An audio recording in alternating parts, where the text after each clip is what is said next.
એક ગામમાં નાનકડી બાળકી રહેતી હતી, જેનું નામ સ્મિત હતું. સ્મિત ખૂબ ખુશ મિજાજ અને પરિશ્રમ કરીને જીવન જીવતી હતી. પરંતુ એના મનમાં એક વિશાળ ઈચ્છા હતી. તે દુનિયાને ખુશી આપવાના કોઈક વિધિ શોધવા માંગતી હતી.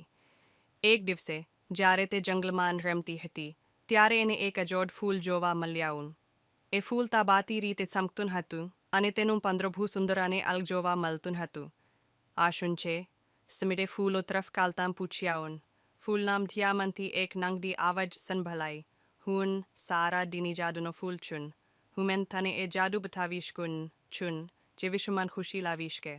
સ્મિત ખેંચાવતી, મને તારા વિધિ જાણવાની છે. ફૂલ સ્તંખીન, ખૂબ સરળ છે. આ જાદુ એ છે કે જ્યારે પણ તું પોતાની ખુશી અને સારા વિકારોથી બીજા લોકોની મદદ કરે છે, ત્યારે તે જાતે જ ફૂલોનું જાદુ તમારા આસપાસ ફેલાવશે. સ્મિત એ વાતને સ્પષ્ટ રીતે યાદ રાખી.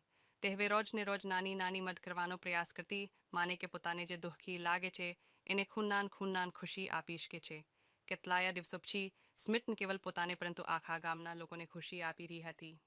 દરવાજા, રસ્તાઓ અને બાગોમાં દરેક દિનો જાદુ ઘરેલું ફૂલોમાં ફેલાતી હતી.